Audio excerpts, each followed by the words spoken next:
Hello and welcome to Energy and Respiration. This is chapter 12. Okay, so the need for energy in living organisms. So all living organisms require a continuous supply of energy to stay alive, either from the absorption of light energy or from chemical potential energy, right? So that's energy that's stored in nutrient molecules. The process of photosynthesis transfers light energy to chemical potential energy. And so almost all life on Earth depends on photosynthesis, whether it's directly or indirectly. So photosynthesis supplies living organisms with two essential requirements: an energy supply and usable carbon compounds. Okay, and so to do this, right, for an animal to do work, right, and so in case you forgot, in STEM, work equals energy transferred, right? So energy transferred from the processes through photosynthesis, right, light energy into chemical energy, okay, there has to be, in order for animals to do that, they need energy to start the process. And they need a continuous supply of energy for the synthesis of complex substances from simpler ones, active transport, mechanical work like movement, and also maintenance of internal body temperature. So all biological macromolecules like carbohydrates, lipids, proteins, nucleic acids, they all contain carbon. So all living organisms need a source of carbon.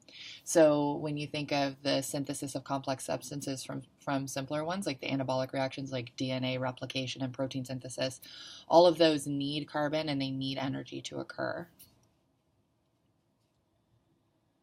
Okay, and so energy brings us to ATP, which is adenosine triphosphate. Triphosphate. So energy released is not then directly used. Energy released during the process of photosynthesis is not directly used. It is passed on to ATP. And ATP is made of adenine, ribose, and 3-phosphate molecules. Okay, so this is what that looks like. Okay, there's adenine, there's your ribose sugar, and then your 3-phosphate groups.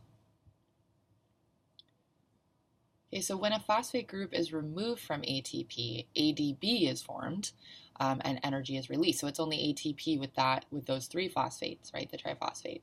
The diphosphate, in the process of making diphosphate, energy is released. Okay, so there's the equation for that. ATP is the universal intermediary molecule, right? It is known as the energy currency. So an example is for a living organism to do work, okay, remember transfer energy, energy requiring reactions must be linked to those that yield energy. So in the complete oxidation of glucose, in aerobic conditions, a large quantity of energy is made available.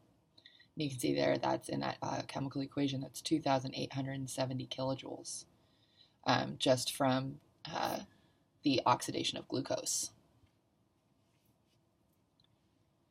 Okay, so the hydrolysis of ATP. So when a phosphate group is removed from ATP, which you see here, right here, ATP plus H2O, and I want all of you to remember that hydrolysis is where you're taking a molecule out, okay, to change the original molecule. So if you take a phosphate group out from that ATP, ADP is formed, and 30.5 kilojoules of energy is released. A removal of the second phosphate, remember, of the original 3, produces AMP, which is the monophosphate, and 30.5 kilojoules of energy is again released. And then removal of the last of those 3 phosphates, leaving just adenosine, releases only 14.2 kilojoules. Okay, so synthesis of ATP. The synthesis of ATP generally occurs in 2 ways. Make sure that you're reading and studying in your chapter. One is through chemical potential energy that is released by reorganizing chemical bonds. Okay, so when a chemical reaction occurs and bonds are reorganized, chemical potential energy is then released. So that's one way. But the main way is through electrical potential energy when electrons are transferred by electron carriers. And this is called I always struggle with this word, chemiosmosis. And we're going to go through both of these in detail.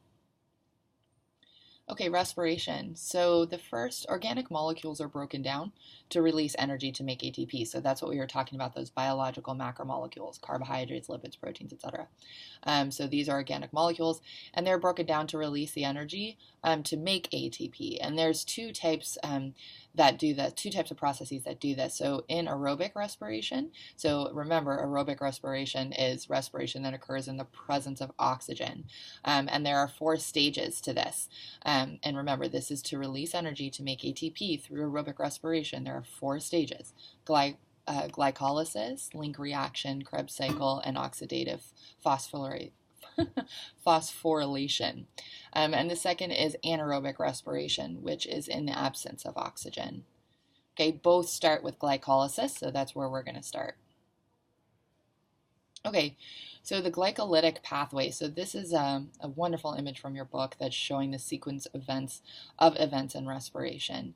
And you can see that right here with glycolysis, that whether the path is going to go anaerobic in the absence of oxygen or whether it's going to go aerobic, both synthesis, or the synthesis of ATP in both conditions starts here in glycolysis. That's important to remember.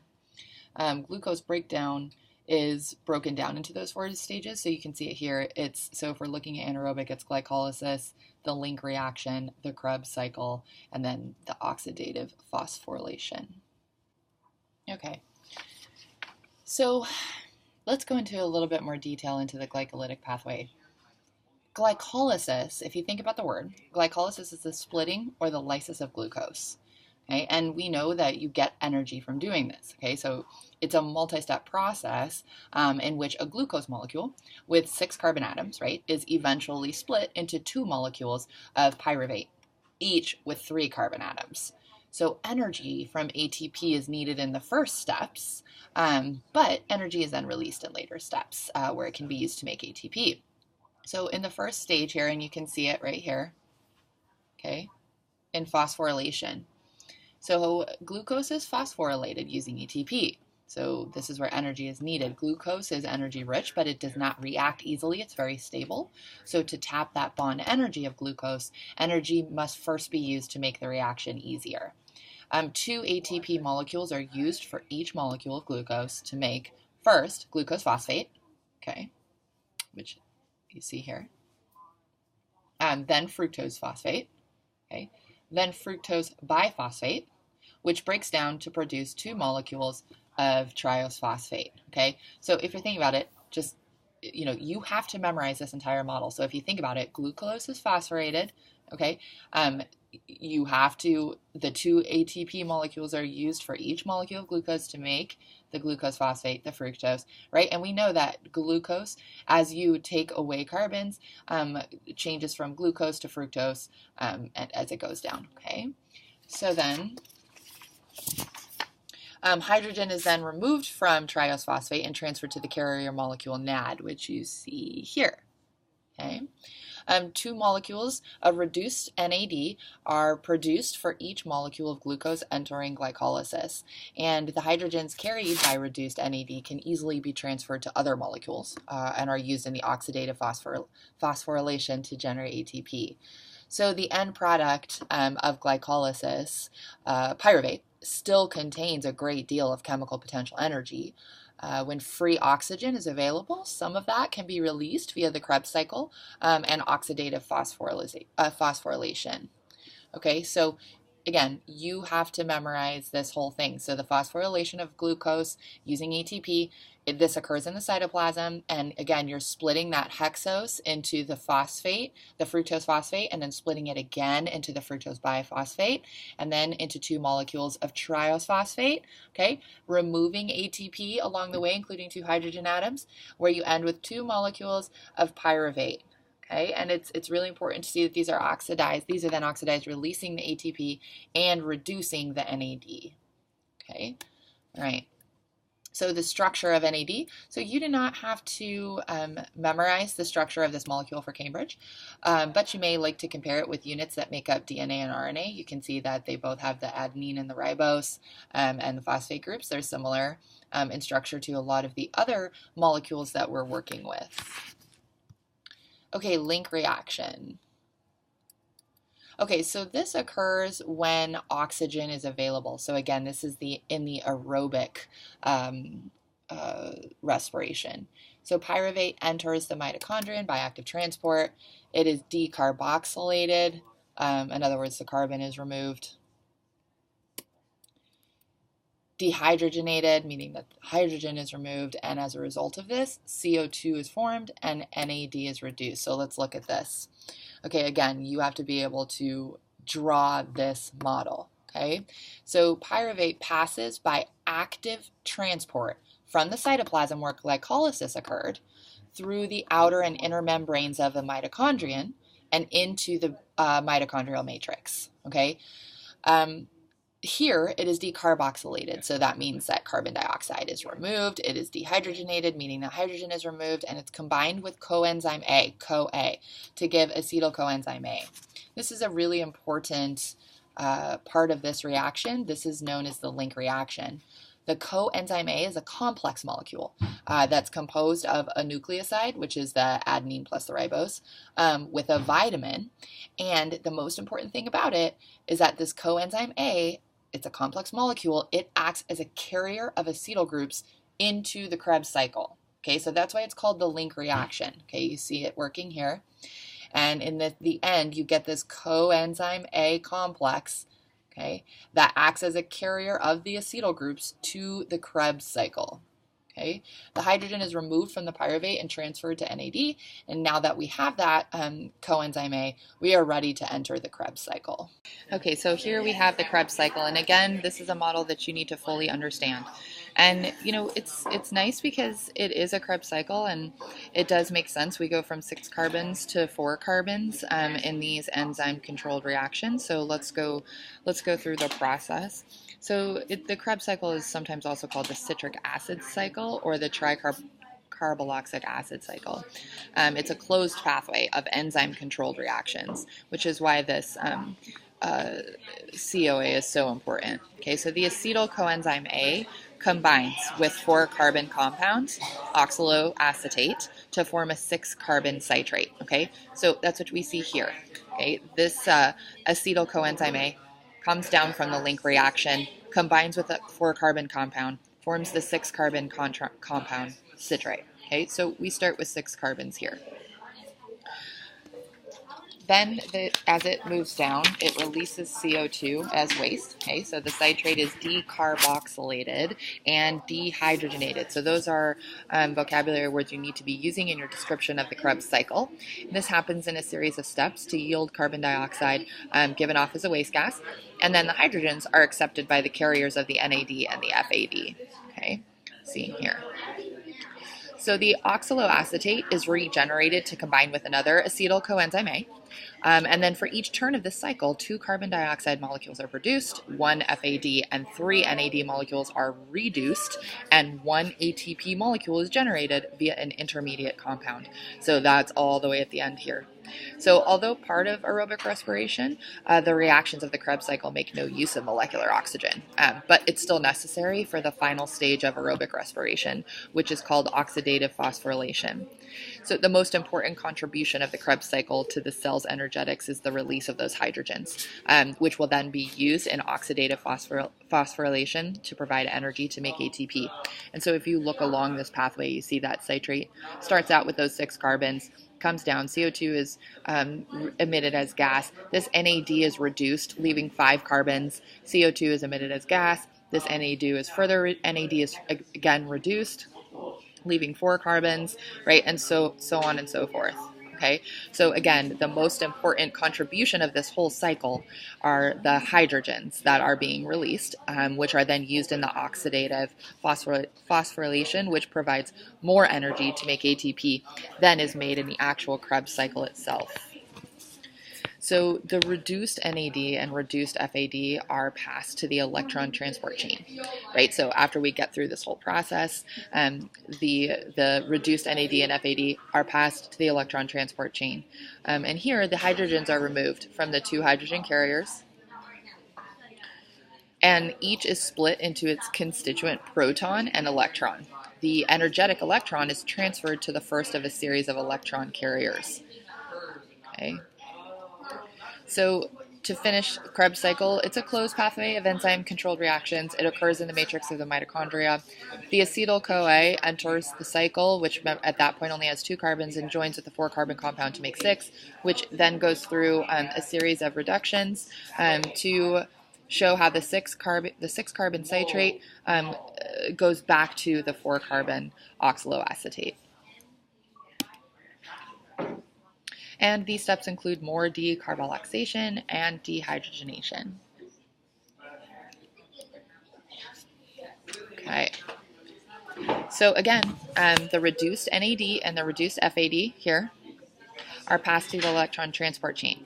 And that's where the hydrogens will be removed from the 2 hydrogen carriers and split into its constituent proton, right, H+, and electron, E-. The energetic electron is transferred to the first of a series of electron carriers. Most of the carriers are associated with membrane proteins.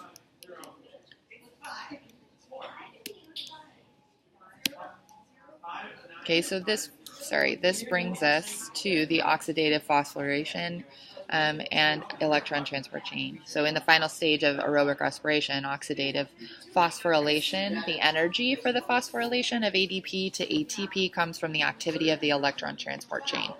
Oxidative phosphorylation takes place in the inner mitochondrial membrane. Okay.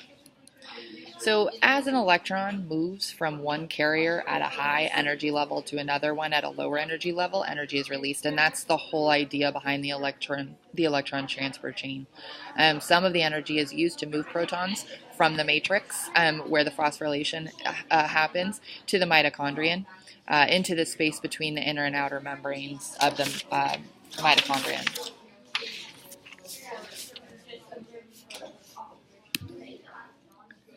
So an electron is picked up by an electron carrier on the inner membrane. It is passed from one acceptor to another along the chain. The electron has a high potential energy, like I just mentioned. So at the beginning of the chain, it's passed along, and the electron falls to a lower energy state as it moves. This energy released actively pumps the hydrogen ions, the protons, into the intermembrane space. The electron reaches the end of the chain. It rejoins the hydrogen ion to make a hydrogen atom, and the hydrogen atoms then join to oxygen to form water.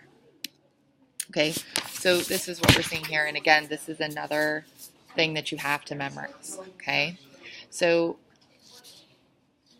I'm going to start over again describing this process again. Okay, so the reduced NAD and the reduced FAD are passed to the electron transport chain. The hydrogens are removed from the 2 hydrogen carriers, and each is split into its constituent proton and electron. Okay, so that's what you're seeing here. Okay, hydrogen ion, electron. The energetic electron is transferred to the first of a series of electron carriers. Okay, you can see it moving. Most of the carriers are associated with membrane proteins, right, which you see here. Of which there are 4 types. Okay, there's the functional unit called a respiratory complex. It consists of one of each of these proteins, and it's arranged in a way that electrons can be passed from one to another down an energy gradient, and that's what we're seeing here. As the electron moves from one carrier at a high energy level to another one at a lower energy level, energy is released. Some of the energy is used to move protons from the matrix, okay, into the mitochondrion. Into the space between the inner and outer membranes. So matrix down here, pumping the hydrogen ions. So this produces a higher concentration of protons in the intermembrane space than in the matrix, setting up a concentration gradient, right? Which we know, unless you have active transport, is key for things to move across that membrane. So now protons will pass back into the mitochondrial matrix through the protein channels in the inner membrane, moving down the concentration gradient. Associated with each channel is the enzyme ATP synthase. Okay, as the protons pass through the channel, their electrical potential energy is used to synthesize that ATP in the process called chemiosmosis.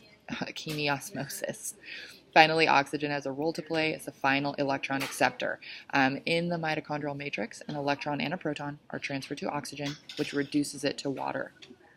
The process of aerobic respiration is complete. Okay, so again, You need to just walk yourself through each of these, what's happening with the hydrogen ion concentration gradient, how it's moving from one side to the other, what's happening to this NAD and FAD. Are these carriers? What's the respiratory complex, and what's happening to these electron energy stores as they move down the chain? Okay, so chemiosmosis, hydrogen ions will be actively transported into that intermembrane space, which is the movement of ions across the selectively permeable membrane down the electrochemical gradient. Okay, so we've seen proton pumps before in several biological processes, and these aren't any different really. It's just that in these we're specifically looking at the electrochemical component. So we're specifically talking about the chemiosmosis, right? The movement of those protons. Okay, so here's another image. I like this one better. I like this one in many ways because it shows that higher concentration in that intermembrane space of hydrogen ions, and then how they will move back in and that final protein. Again, I encourage you to pause on these and draw them, make sure you understand them fully. Okay, so this is the sites of the events of respiration in the cell. So this shows everything from the beginning up here with glucose, going through glycolysis, the movement of the pyruvate into the link reaction if we're going in this aerobic pathway, and how it goes from the link reaction into the Krebs cycle and then into the electron transport chain. So this is a nice model that shows from the beginning to the end of aerobic respiration.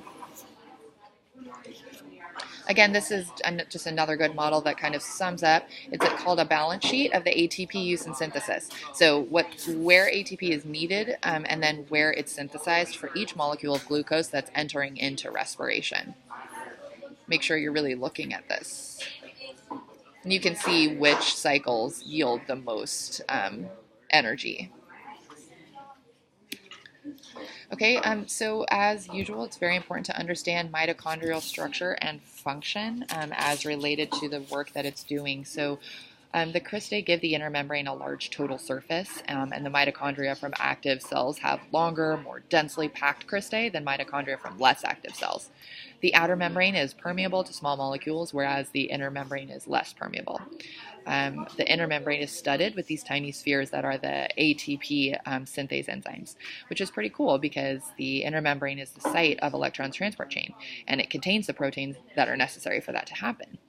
The space between the two membranes of the envelope usually has a lower pH than the matrix, and as a result, the protons that are released into this membrane space, they are released into this membrane space.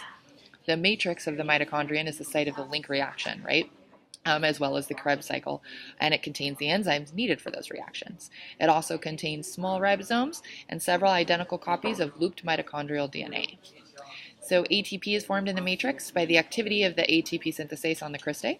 The energy for the production of ATP comes from the proton gradient, which we just looked at on those models, between the intermembrane space and the matrix.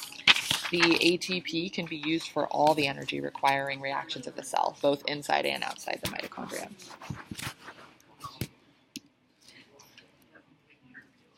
Okay, so try to really think about how the structure of the outer membrane, the inner membrane, and the matrix informs their function. Okay, respiration without oxygen. So if there is no oxygen, there is nowhere for those hydrogen ions to go, which then blocks the electron transport chain, which stops the NAD from being regenerated. So then the Krebs cycle gets blocked. And then the link reaction is blocked. So then only glycolysis can occur. And this is where we see respiration without oxygen in anaerobic conditions. Okay, so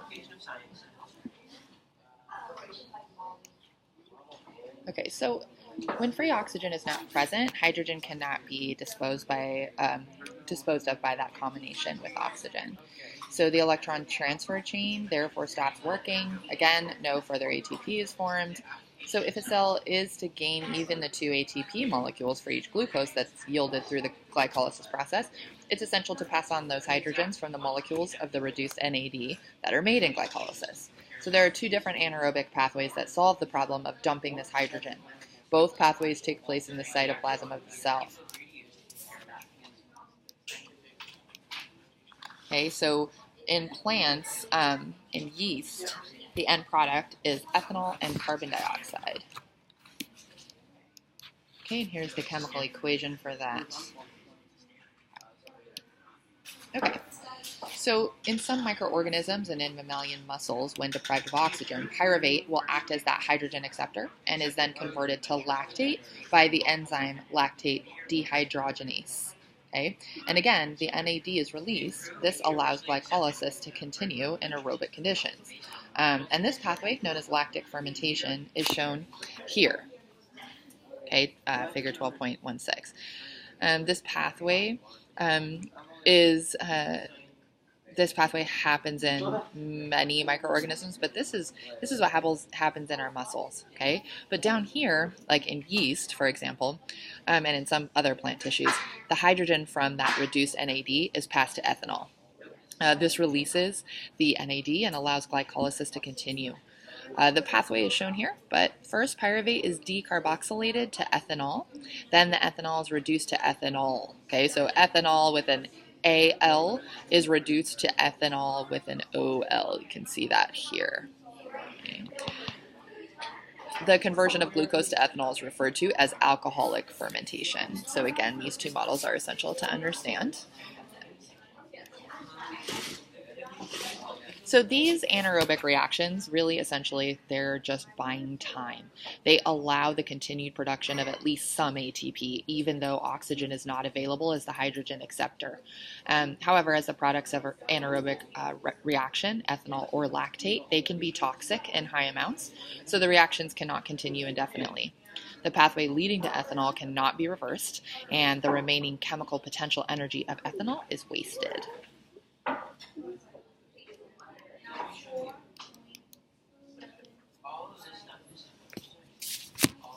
So what happens to the products of anaerobic respiration? Both lactic acid and ethanol contain a lot of energy. In animals, this energy can be released by changing lactic acid back to pyruvate, and then pyruvate continuing on the rest of the aerobic respiration pathway. This requires oxygen to unblock the ETC in the Krebs cycle. So the amount of oxygen required to do this is called the oxygen debt. You guys learned about this extensively in STEM. Okay, so here is a graph of oxygen uptake. This shows what happens to the oxygen uptake of a person before, during, and after taking strenuous exercise. Okay, so before, during, and after. Standing still, the person absorbs oxygen at the resting rate of 0.2 decimeters cubed per minute. And that's the measure of that person's metabolic rate, right? So when exercise begins, then more oxygen is needed to support aerobic respiration in the person's muscles, increasing the overall demand to 2.5 decimeters cubed per minute. However, it takes 4 minutes for the heart and lungs to meet the demand, and during this time, lactic fermentation occurs in the muscles. Thus, the person builds up an oxygen deficit. And for the first 3 minutes, enough oxygen is supplied. But when the exercise stops, the person continues to breathe deeply and absorb oxygen at a higher rate, even when they are at rest. So this post-exercise uptake of extra oxygen, which is paying back the oxygen deficit, is called the oxygen debt.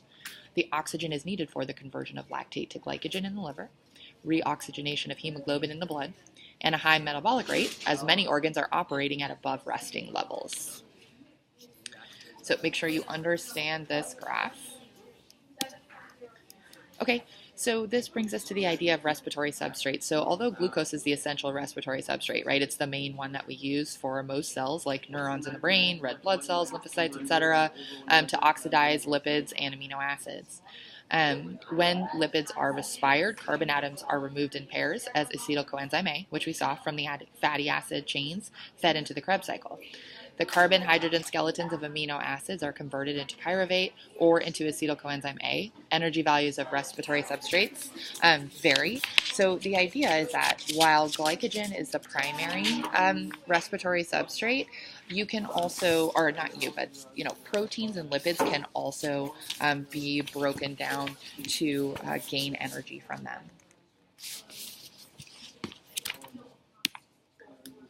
Okay, so most of the energy liberated in aerobic respiration comes from the oxidation of hydrogen to water when reduced NAD and reduced FAD are passed to the electron transport chain.